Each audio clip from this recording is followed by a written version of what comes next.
জয় শ্রীকৃষ্ণ। রাধে রাধে বন্ধুরা, নটি চাইল্ডহুড চ্যানেলে সবাইকে স্বাগত। বন্ধুরা, তোমরা সবাই কেমন আছো? আশা করছি গোপালের কৃপায় তোমরা সবাই খুব ভালো আছো। আমিও গোপালের কৃপায় বেশ ভালো আছি। পুরাণ অনুসারে দাপর যুগে ভাদ্র মাসে কৃষ্ণপক্ষে অষ্টমী তিথিতে রোহিণী নক্ষত্রে রাত ঠিক 12টায় জন্ম হয় ভগবান শ্রীকৃষ্ণের। বন্ধুরা, জন্মাষ্টমী দেখতে দেখতেই চলে এলো। আর মাত্র দুদিন পরেই জন্মাষ্টমী। আর এই জন্মাষ্টমী তিথিতে আপনারা ছোট্ট গোপালের কিভাবে পুজো করবেন তাই এখানে বলবো।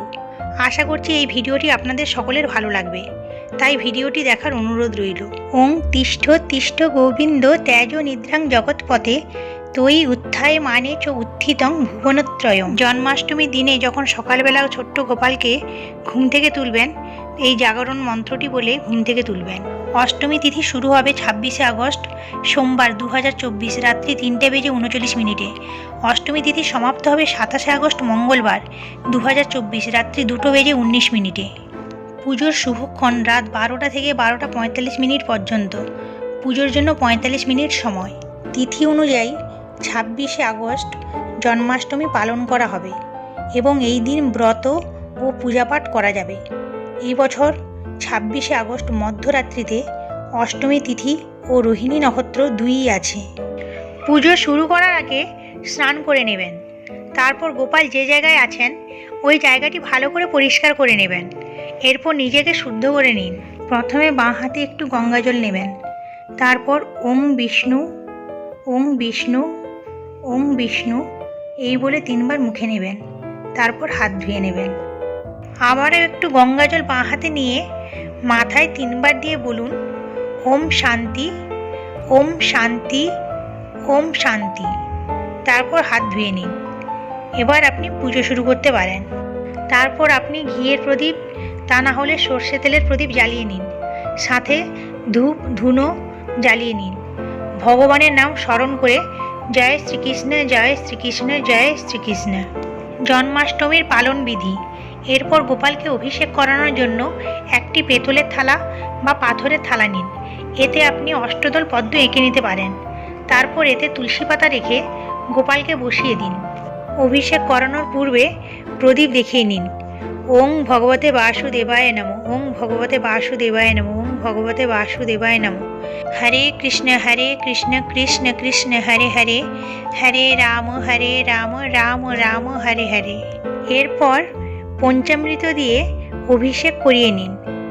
একটা পেতলের পাত্র নিন। ওতে দুধ, দই, ঘি, মধু, চিনি দিয়ে পঞ্চামৃত বানিয়ে নিন। তারপর এতে তুলসী পাতা ও সাদা ফুল দিয়ে শঙ্খের মাধ্যমে এই পঞ্চামৃত দিয়ে অভিষেক করুন। জয় শ্রীকৃষ্ণ জয় শ্রীকৃষ্ণ জয় শ্রীকৃষ্ণ। গোপালকে অভিষেক করানোর সময় গোপালের এই স্নান মন্ত্রটি বলবেন। ওং যোগ্যায় ইজ্ঞেশ্বরায় যোগপতয়ে যুগ সম্ভবায় গোবিন্দায় নমো নমো ইদং স্নানীয়ং। হরে কৃষ্ণ কৃষ্ণ কৃষ্ণ হরে হরে হরে রাম রাম রাম হরে হরে। গোপালকে অভিষেক করানোর সময় ঘণ্টা ও শঙ্খ বাজাবেন। অভিষেক করানোর পর শুদ্ধ জল দিয়ে স্নান করাবেন। এই জলে একটু গোলাপ জল, তুলসী পাতা, চন্দন মিশিয়ে স্নান করাবেন এবং স্নানের সময় এই মন্ত্রটি অবশ্যই বলবেন। ওং যজ্ঞায় যজ্ঞেশ্বরায় যোগপতয়ে যুগ সম্ভবায় গোবিন্দায় নমো নমঃ ইদং স্নানীয়ং। জন্মাষ্টমীর দিনে অবশ্যই যে কোনো ফলের রস দিয়ে গোপালকে স্নান করাবেন। ডাবের জল, আখের রস, বেদানা রস বা আঙুরের রস, যে কোনো ফলের রস দিয়ে স্নান করাতে পারেন। আমি আজকে মৌসুম্বির জুস নিয়েছি। ওতে তুলসী পাতা, চন্দন দিয়ে গোপালকে স্নান করাচ্ছি। ওং নমো ভগবতে বাসুদেবায় নমঃ ওং নমো ভগবতে বাসুদেবায় নমঃ ওং নমো ভগবতে বাসুদেবায় নমঃ। হরে কৃষ্ণ কৃষ্ণ কৃষ্ণ হরে হরে হরে রাম রাম রাম হরে হরে। ফলের রসে স্নান করানোর পর আবার শুদ্ধ জল দিয়ে স্নান করাতে হবে। শুদ্ধ জলের সাথে চন্দন, তুলসী পাতা, গোলাপ জল এবং ফুল মিশিয়ে ঠাকুরকে আবার স্নান করিয়ে দিতে হবে। প্রত্যেকবার স্নানের সময় স্নান মন্ত্র, তা না হলে হরে কৃষ্ণ মহামন্ত্র বলে স্নান করাবেন। ওং যজ্ঞায় ইজ্ঞেশ্বরায় যোগপতয়ে যুগ সম্ভবায় গোবিন্দায় নমো নমঃ ইদং স্নানীয়ং। তারপর এই স্নান জল অল্প একটু মুখে নিয়ে তুলসী গাছে দিন, না হলে যে কোনো ফুলের গাছে এই স্নান জল দিয়ে দিন। এরপর পুষ্প শুদ্ধ করে নিন। গঙ্গা জল নিয়ে ওং বিষ্ণু, ওং বিষ্ণু, ওং বিষ্ণু এই বলে 3 বার পুষ্পের উপর ছিটিয়ে দিন। এরপর গোপালকে নতুন বস্ত্র পরিয়ে গোপাল যে স্থানে বসবে ওই স্থানে ইতর দিয়ে সিংহাসনে ফুল ছড়িয়ে তারপর গোপালকে বসিয়ে দিন। এরপর গোপালের জামা কাপড়ে একটু সুগন্ধি ইতর লাগিয়ে দিন। তারপর গোপালকে নতুন অলংকার দিয়ে সুন্দর করে সাজিয়ে দিন জন্মদিনের উপহার হিসেবে। এই দিনে বাঁশি ও ময়ূরের পালক উপহার দিন, কারণ ময়ূরের পালক ও বাঁশি গোপালের অত্যন্ত প্রিয়। গোপালের পুজো শুরু করার আগে প্রথমে গণেশকে ফুল অর্পণ করে বলুন ওং নমঃ গণেশায় নমঃ। পুজো শুরু করার আগে হাতে ফুল নিয়ে হাত জোড় করে গোপালের ধ্যান মন্ত্র বলে গোপালের চরণে ওই ফুল অর্পণ করে তারপর পুজো শুরু করুন। ওং নবীন নিরোদ শ্যামং নীলেন্দি বরলোচনম বল্লভী নন্দনং বন্দে কৃষ্ণং গোপাল রূপিণম। এরপর হাতে পুষ্প নিয়ে প্রথম পুষ্পাঞ্জলি মন্ত্র পড়ে গোপালের শ্রীচরণে পুষ্প অর্পণ করতে হবে। হে কৃষ্ণ জনতাং নাথ ভক্তানাং ভয়ভঞ্জন প্রণন্য ভব মামিষ দেহি সান্ন পদাম্বুজে এসো পুষ্পাঞ্জলি গোপালায় নমঃ। আবার হাতে পুষ্প নিয়ে দ্বিতীয় পুষ্পাঞ্জলি মন্ত্র পড়ে গোপালের শ্রীচরণে পুষ্প অর্পণ করতে হবে। হে দেব, হে দ্বৈত, হে জগদেব বন্ধু, হে কৃষ্ণ, হে চপল, হে করুণৈক সিন্ধু, হে নাথ, হে রমণ, হে নয়নাভিরাম হাহা ফদানু ভবিতাসি পদং দৃশ্যমে এসো পুষ্পাঞ্জলি গোপালায় নমঃ। সব শেষে এই পুষ্পাঞ্জলি মন্ত্র পড়ে গোপালের শ্রীচরণে পুষ্প অর্পণ করতে হবে। নথাস্যামি গৃহং নাথ ন গৃহান্মি ধনং তব কৃত্বা মাং রক্ষ পাদাব্জে সেবায়াং সেবকং কৃতয় এসো পুষ্পাঞ্জলি গোপালায় নমঃ। তারপর তুলসী পাতায় চন্দন দিয়ে গোপালের শ্রীচরণে অর্পণ করুন। ওং ভগবতে বাসুদেবায় নমঃ, ওং নমঃ গোবিন্দায় নমঃ। এরপর তুলসী মঞ্জুরি চন্দন সহযোগে নিবেদন করুন। জয় গোবিন্দ, জয় গোপাল। এরপর গোপালকে মালা অর্পণ করুন ও সাদা চন্দনের তিলক পরিয়ে দিন। হে কৃষ্ণ করুণার সিন্ধু দীন বন্ধু জগৎপথে গোপেশু গোপিকা কান্ত রাধা কান্ত নমস্তুতে। এই দিন যত বেশি করে পারবেন হরিনাম জপ করবেন। এরপর গোপালকে দর্শন করাতে হবে। জন্মাষ্টমীর দিনে কি কি করা উচিত? জন্মাষ্টমীর আগের দিন রাত 12টার আগে শুধু 1 পদ দিয়ে রাতের খাবার খেয়ে ভক্তরা জন্মাষ্টমীর উপবাস রাখেন ও সংকল্প করেন। জন্মাষ্টমীর দিন সকাল থেকে মধ্যরাত্রি পর্যন্ত উপবাস ও জাগরণ। উপবাস থেকে হরিনাম জপ, কৃষ্ণলীলা শ্রবণ, জন্মাষ্টমী ব্রতকথা পাঠ করতে হয়, অভিষেক দর্শন করতে হবে।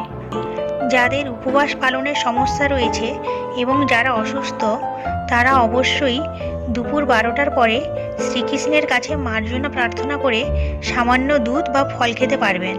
তবে বৈষ্ণব মতে জন্মাষ্টমী ব্রত সম্পূর্ণ নির্জল উপবাস করা হয়ে থাকে। পরের দিন সকালে স্নান করা শেষে এবং পারণের জন্য নির্ধারিত সময়ের মধ্যে কৃষ্ণপ্রসাদ দিয়ে পারণ করার পর সমাপ্ত হবে আপনার উপবাস পর্ব। জন্মাষ্টমীতে কোন কোন কাজ করবেন না জেনে নেওয়া যাক। 1 নম্বর, তুলসী পাতা তুলবেন না। কৃষ্ণকে বিষ্ণুর অবতার বলা হয়। তুলসী বিষ্ণুর অত্যন্ত প্রিয়, তাই কৃষ্ণ জন্মাষ্টমীর দিনে ভুলেও তুলসী পাতা তুলবেন না। পুজোয় ভগবান কৃষ্ণকে অর্পণ করার জন্য একদিন আগেই তুলসী তুলে রাখুন। উল্লেখ্য তুলসী পাতাকে বাসি মনে করা হয় না, তাই আগে থেকে তুলে রাখা তুলসী পাতা দোষমুক্ত। এই দিন কোনো গোমাতাকে কষ্ট দেবেন না, কারোর অপমান করবেন না, মনে কোনো খারাপ চিন্তাভাবনা আসতে দেবেন না, কাউকে কোনো কটু কথা বলবেন না। জন্মাষ্টমীর দিনে একটু মাখন ও মিছরির ভোগ নিবেদন করুন। জন্মাষ্টমীর দিনে বোঁটা সহযোগে শশা নিবেদন করলে খুব ভালো। এছাড়া তালের ফুলুরি গোপালের অত্যন্ত প্রিয়। প্রত্যেকটি ভোগে অবশ্যই তুলসী পাতা নিবেদন করুন এবং তুলসী পাতা দেওয়ার সময় জয় গোপাল বলতে থাকুন। জয় গোপাল, জয় গোপাল। জন্মাষ্টমীর পুজোয় কালো রঙের পোশাক পরবেন না। শাস্ত্রমতে কালো রঙের পোশাক পরে পুজো করা নিষিদ্ধ। জন্মাষ্টমীর পুজোয় লাল বা হলুদ রঙের কাপড় পরা শুভ। গোপালের প্রিয় রং হলুদ। হলুদ রঙের বস্ত্র পরিধান করলে গোপাল খুব খুশি হন। জন্মাষ্টমীর দিনে কাউকে কটু কথা বলবেন না।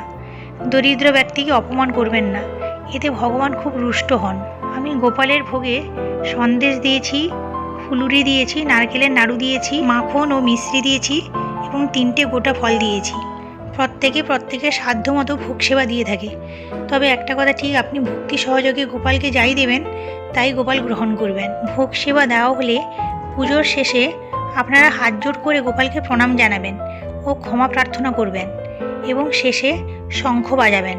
প্রণাম করে প্রণাম মন্ত্রটি বলবেন, নীলোৎপল দল শ্যামং যশোদা নন্দনন্দনম গোপিকা নয়নানন্দং গোপালং প্রণমাম্যহম। পুজোর শেষে বন্ধুরা জন্মাষ্টমীর ব্রতকথা পাঠ করবেন, তা না হলে শ্রবণ করবেন। আজকের মতো এখানেই শেষ করছি বন্ধুরা। নতুন ভিডিও নিয়ে আবার পরে দেখা হবে। যদি আমার এই ভিডিওটি তোমাদের ভালো লেগে থাকে তাহলে লাইক করে দিও, কমেন্ট করো এবং আমার চ্যানেলটি সাবস্ক্রাইব করে দিও এবং তোমার প্রিয়জনদের সাথে ভিডিওটি শেয়ার করো। গোপালের কাছে প্রার্থনা জানাই তোমরা ভালো থাকো, সুস্থ থাকো এবং সর্বদা হরিনাম জপ করতে থাকো। জয় শ্রীকৃষ্ণ। রাধে রাধে।